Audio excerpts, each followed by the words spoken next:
So next topic, we'll see the Warshall's algorithm.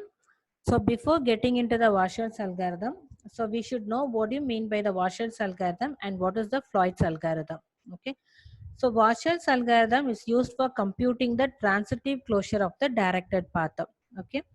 So otherwise, the Warshall's algorithm is used to find the path matrix, or we can say it as the Boolean matrix. Okay. So I'll tell you why we are saying the Boolean matrix while explaining the Warshall's algorithm. Okay. So Floyd's algorithm is used to find the shortest path. Okay. So here to find the shortest path, we have one more algorithm, that is the Dijkstra algorithm.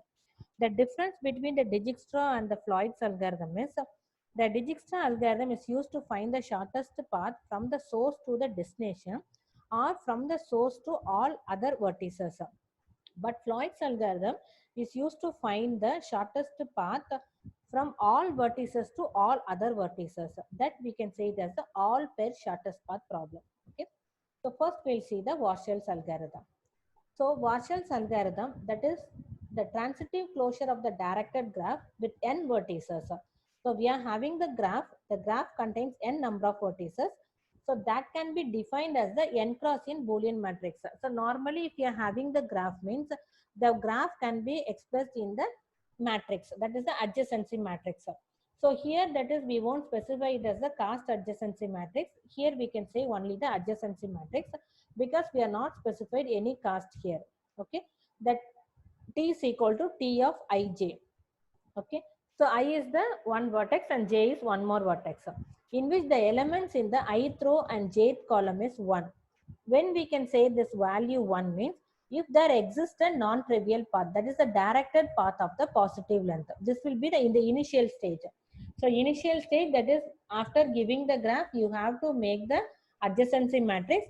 So while making the adjacency matrix, you have to specify the value 1 and 0. So if there is the directed path of the positive length means, then we can say that I to j we are having the value 1 from the ith vertex to jth vertex, otherwise we'll make it as the value 0. If the directed path is available, make the value as 1, otherwise you can make the value as 0. Okay. So now the Warshall's algorithm is used to construct the transitive closure. So through the series of the n cross n Boolean matrices. Okay. So first you have to find that is R of 0, R of k minus 1, R of k and then R of n. Okay. So here R of 0 is nothing but the initial matrix. Okay. So R of n is nothing but the final matrix. So here the R of k minus 1 and R of k. So what is this k means?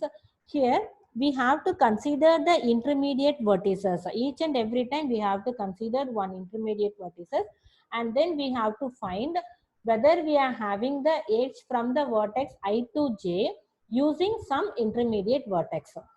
Okay.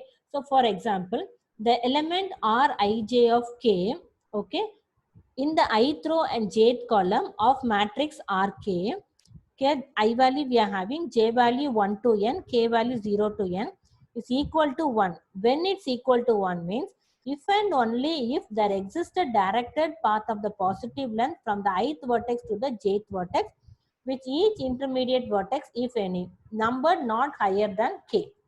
Okay. So this statement I will tell you while explaining the problem. Okay. So when we can able to put the value 1. Okay. So now we are having several matrices we are having. So first you take that is R of 0. So the R of 0 is nothing but the adjacency matrix of the graph. So for that matrix we are not allowing any intermediate vertices in the path. Okay. So now R of 1 means we are using the first vertex as the intermediate vertex.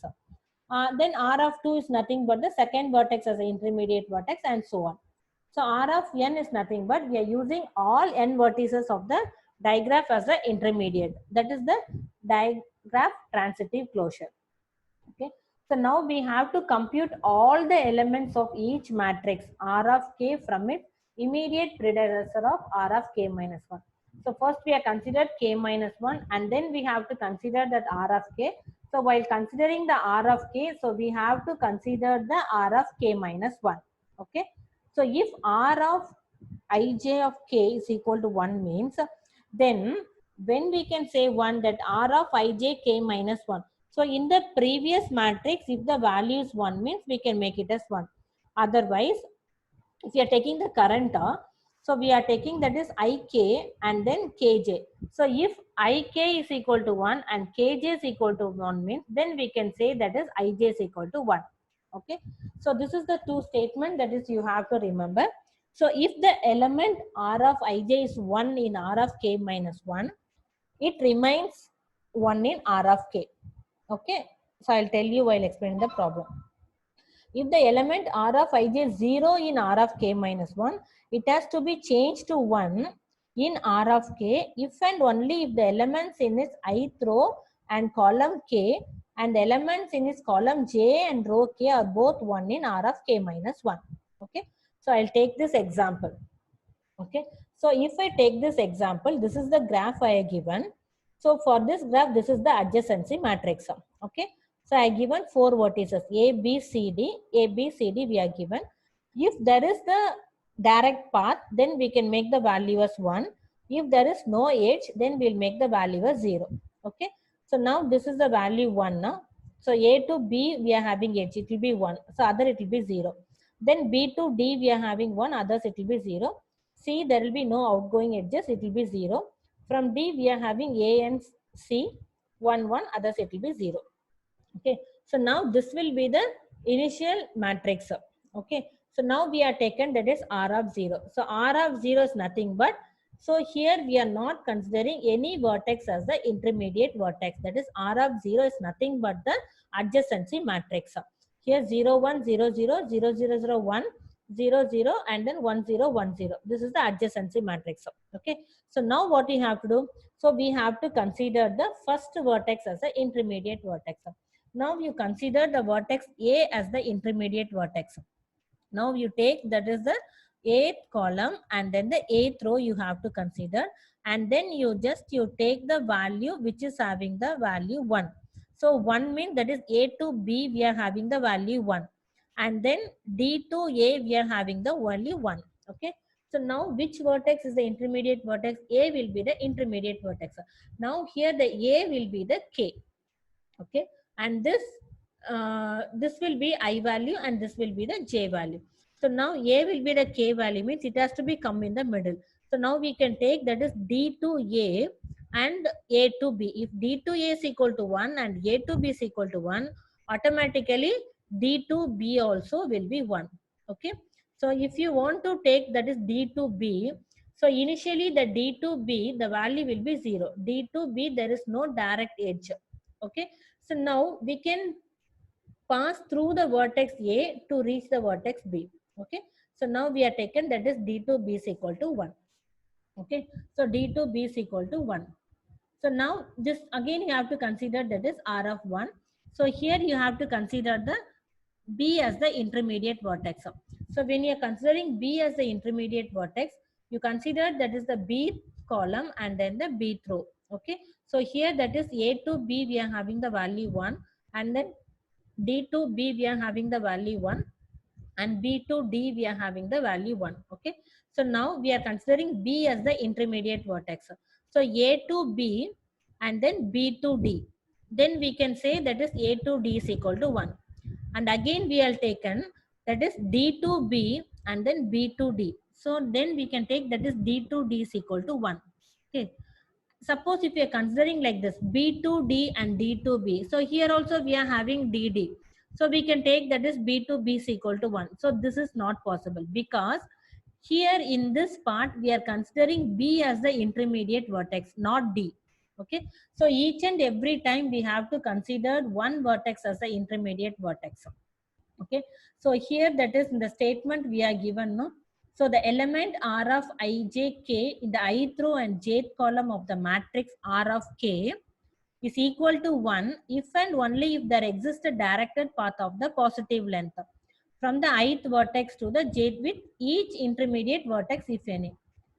Numbered not higher than k. Suppose if you are taking the value A as the intermediate vertex, means you should not consider B, C and D. If you are taken B as the intermediate vertex, means don't consider the C and D. Okay. So the numbered not higher than k. Okay. So now what happened? So now here it will be remain same. That is A to D, the value will be 1. And then D to D, the value will be 1. Okay. So now here what happened? So if the element in Rij is 1 means, so that will be remains 1 in R of K. Again, no need to change the value. If it is 1 means the in this will be R of K minus 1 and this will be R of K. So in the R of K minus 1, if the value is 1 means, so in the R of K also, we have to retain the same value, don't change the value. Okay. So if the element Rij is 0 in R of K minus 1, so for example, here it will be 0. So it will be 0 in R of K minus 1. Okay. If the element R of Ij is 0 in R of K minus 1, it has to be changed to 1. When it has to be changed to 1? In if and only if the element in row I and column K and the element in column J and row K are both 1. Correct, no? So here in R of K, the value will be 0. Now that value has to be changed to 1. When the value has to be changed to 1, that is D to B. That is D to B if you are having the value. So now we are taken, that is D to A is equal to 1 and A to B. So I to K and then K to J, then automatically I to J is equal to 1. Okay, now we are changing the value. I think now you understood these two statements. Okay, so now you are taken, you are updated the value. Okay, so now R of 2. Now here we are considering the what C as the intermediate vertex. So if you are taken the C as the intermediate vertex, consider the third row and then the third column. Here we are having only one edge, that is DC is equal to 1. So there is no change in the path. So the matrix remains same. Okay. So now R of 3 if you consider, that is the fourth row and fourth column we are taken, because we are considering the D as the intermediate vertex. And then you take all the value AD, BD and then DA, DB, DC and then DD. Okay. So now AD, along with this AD we are having DA, DB, DC and then DD. Okay. Along with this BD, again we are having DA, DB, DC and then DD. And then along with this DD, we are having DA, DB, DC. So everywhere that is the K value will be this D. Okay, here the K value will be D. Then you take that is I to J, A comma A comma B, A comma C, A comma D, B to A, B to D, B to C, B to D, and again D to A, D to B, D to C. Value will be 1. So this will be the transitive closure of the particular graph. Okay. So when you see the algorithm very simple for the Warshall's algorithm. So initially that R of 0 is nothing but the adjacency matrix. Okay. And then K value we starts from 1 to N, I also 1 to N, J also 1 to N. If R of K is I comma J means when R of K minus 1 I comma J. If it is 1 means this will be 1. Otherwise, so in the R of K minus 1, if Ik and then Kj, if there is the path, then it will be 1. Then finally it will return the R of N. So the time complexity of the Warshall's algorithm, we are having the 3 for loop, it will be theta of n cube. Okay. So applications for the Warshall's algorithm. So when the value which is present in the spreadsheet cell, if it is changed means, then the spreadsheet software must know all the other cells that will be affected by the change. Okay. So the spreadsheet is modeled by the digraph whose vertices represents the spreadsheet and then edges indicate the cell dependency.